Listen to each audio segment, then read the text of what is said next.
Hello, ni Juifu.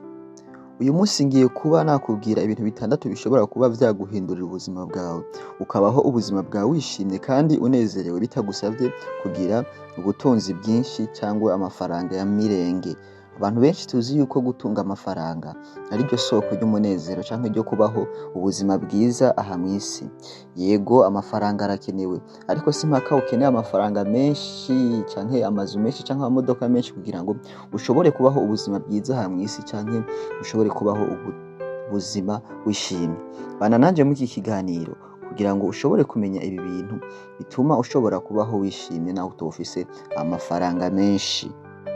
Hari ibintu bitandatu buri muntu wese akeneye kugira mu buzima bwiwe kugira ngo ubuzima bwiwe bugende neza canke kugira ngo ubuzima bwiwe bugende buryoha buri munsi uko bukeye uko bwije. Bana nanje muri iki kiganiro nimba uri mushasha araba yuko wakoze subscribe, hanyuma wongere uduhe aka like, utwandikire no muri commentaire iciyumviro cawe. Ikaze rero ni ikintu ca mbere. Buri muntu wese mw'ubu buzima kugira ngo abeho anezerewe canke abeho yishimye arakeneye icizere. Umuntu arakeneye kwigirira icizere mw'ubu buzima. Iyo umunsi wawe utanguye ufise icizere uba usa n'umuntu avutse ubundi busha. Iyo ukoze amakosa ukavyuka mu gitondo ata cizere ufise uba usa n'umuntu yamaze guta ivyiringiro.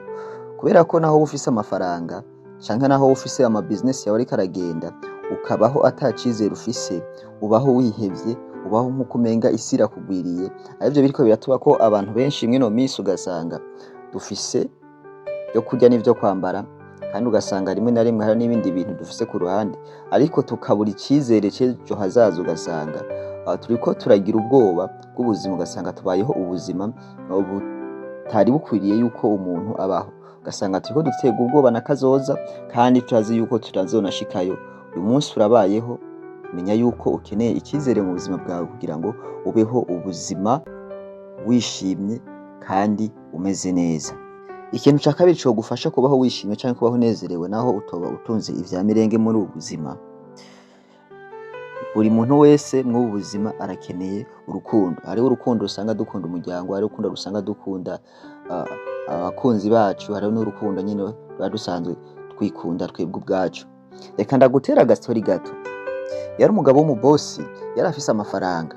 Buri munsi iyo abantu bagira ingorane canke bagapfisha abantu, wewe yarungika amafaranga hama ntiyashika ku kiriyo. Umunsi umwe nabiza gushika aza kugira gute, aza kubura umwana arapfa. Amaze gupfa abantu bose barungika amafaranga banka kuza kumufasha guhamba umwana.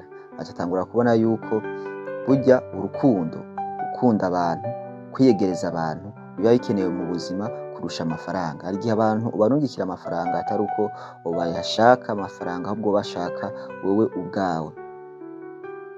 Rero mu buzima umuntu kugira ngo abeho yishimye arakeneye urukundo, kandi na Bibiliya irabivuga ngo ingabire iruta izindi zose ni urukundo, kandi ngo utagira urukundo ngo ntazi Imana, canke umuntu atagira urukundo ntaba ari umuntu.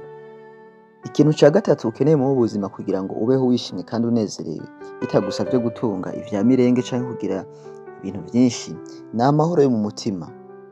Uyu munsi buri muntu wese arakeneye amahoro yo mu mutima. Nico gituma ukunda gusanga abantu bose twiruka inyuma y'amafaranga kugira ngo dushobore kumva yuko umutima wacu dutekanye, kugira dushobore kumva yuko umutima wacu huzuye. Reka ndagutera agastori gato. Bari abahungu babiri bava mu muryango w'abakire, muryango w'ababosi, biga kw'ishure rimwe n'uwundi mwana. Uwo mwana ata bintu vyinshi yari afise, ariko uwo mwana buri munsi iyo aje kw'ishure akaza agashika gatwenga, akaba aryohewe yanezerewe. Mugabo wamuraba bakabona nta kintu catari afise. Babana nabo kubera baza mu mamodoka, ugasanga baraye bashwanye muhira iwabo, canke ugasanga bariko bamubwira ati niwava kw'ishure ushike uryama, umva bamutegeka. Hanyuma umunsi umwe bana begera wa mwana baramubaza bati niwe utaha n'amaguru kandi tukaba tubona ata bintu vyatari ufise, kubera iki wama wishimye? Cababwira ati jewe mfise amahoro yo mu mutima. Mwirirwa murondera amafaranga kugira ngo muronke amahoro mu mutima, ariko jewe ndashima Imana ko yampaye amahoro mu mutima, kandi kuba mfise amahoro yo mu mutima nivyo bituma ntekana, bigatuma mbaho nezerewe, bigatuma mbaho nishimye. Ikintu ca kane cogufasha kubaho unezerewe muri ubu buzima naho utoba utunze ivya mirenge? Ni ivyizigiro. Ivyizigiro nico kintu gituma dukomeza kubaho ubuzima bwa buri munsi tudacika intege, kubera ko twizigiye yuko ejo ari heza. Burya uzorabe abantu bakunda kubwira ngo ejo ni heza, irya jambo ejo ni heza riremesheje benshi. Ibi nabo bariko baragenda nabi, umuntu ariremamwo intege akiyumvisha yuko ejo ari heza, bigatuma aseka akavuga ati uyu munsi wabaye mubi, ejo bishobora kugenda neza. Rero umuntu afise ivyizigiro yuko ejo ari heza canke yuko ibintu bishobora guhinduka, menya yuko uyu muntu azobaho yishimye, akabaho anezerewe malgré tout, naho umubiri woba uriko uraca mu bibabaye, mugabo umutima wiwe akawushira mw'ivyo vyizigiro, bigatuma uyu muntu abaho yishimye kandi yizera yuko ejo bizogenda neza. Niki ni ikintu gituma umuntu abaho yishimye mu gihe umuntu afise ivyizigiro mu mutima. Ikintu ca gatanu cogufasha kubaho wishimye kandi ukabaho unezerewe muri ubu buzima, atari uko utunze ivya mirenge canke atari uko ufise amazu menshi n'amamodoka menshi, ni kugira inshuti nziza. Buriya inshuti nziza ziratuma umuntu abaho yishimye muri ubu buzima, ariko iyo ufise inshuti mbi bituma zigutesha umurongo, zikagutesha icizere, ukabaho utishimye, ukabaho ubuzima bubi. Reka ndagutera agastory gato. Yari umuntu yarazi kuririmba, azi kuririmba, ariko akaba afise umugenzi yama amuca amazi amubwira ngo wowe ntiwomera nka banaka, wowe ntiwomera nka banaka. Umva yamugiranye n'abandi basitari. Hanyuma uwo muntu aragenda ariheba kubera yuko umugenzi wiwe yamubwira yuko atameze nka banaka. Hanyuma nyamuntu aca atangura kwandika indirimbo z'agahinda, akahora aja mu nzu akaziririmba canke akaja muri dushe akaziririmba. Hanyuma hariho umubanyi babana aza kumva ijwi ry'uwo muntu, aramwegera amubwira ati je numvise uzi kuririmba, numvise ufise ijwi ryiza. Nuko wa muntu aramubwira ati wapi, reka kumbesha, n'abandi barambwiye yuko ntashoboye, ntameze nka banaka. Wa mubanyi aramubwira ati nyemerera umbere umugenzi ngufashe, hanyuma tubigerageze rimwe tuzorabe uko bizocamwo. Amuha icizere, amumbera umugenzi mwiza, bakora indirimbo irakundwa cane, bituma uyu muntu agera ku ndoto ziwe. Kubera iki? Yaronse umuntu amuha icizere akamubera umugenzi mwiza. Ikintu ca gatandatu kizogufasha kubaho wishimye muri ubu buzima naho utofise ibintu birenze, iki kintu kirakomeye cane. Ikintu ca gatandatu ni ukugira umuryango mwiza. Buriya umunezero mwinshi tugira biva naho dukomoka.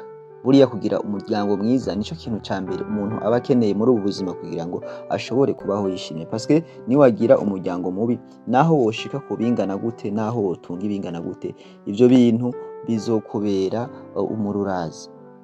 Jewe ndafise umugenzi yigeze kuntera inkuru y'umuntu afise amafaranga menshi, ariko abayeho nabi bivanye n'ukuntu abavyeyi biwe bameze canke n'ukuntu umuryango we wifashe. Afise amafaranga, ariko papa wiwe umuntu akunda kwiba, n'umuntu akunda kuborerwa, ku buryo afata n'ibintu bamuhaye amatelefone biki akabigurisha. Hanyuma akaba afise nabo bavukana batamwemera, batamukunda, bama bamukoreye amagafe, bigatuma bashaka no kumwica, kandi ari umuryango. Bigatuma avuga ati ibi bintu nagezeko, amafaranga narose yaje kunteranya n'umuryango, twari gufuma dukena twese kugira ngo basi bumve yuko baryohewe. Rero afise amafaranga ariko ntaryohewe bivanye n'umuryango wiwe. Yaretse kubafasha canke yaretse kugira ico akora, abantu bavuga ngo wa muntu yararose amafaranga none ntariko arafasha umuryango wiwe, ariko ugasanga siwe, n'umuryango wiwe avamwo utameze neza. Ngibi ibintu bitandatu ushobora kugira muri ubu buzima bigatuma ubaho wishimye gusumba gutunga amafaranga menshi arenze. Mwakoze kumviriza iki kiganiro. Nimba wemeranya nanje, twandikiye muri commentaire, kandi urabe ko wakoze subscribe. Murakoze cyane.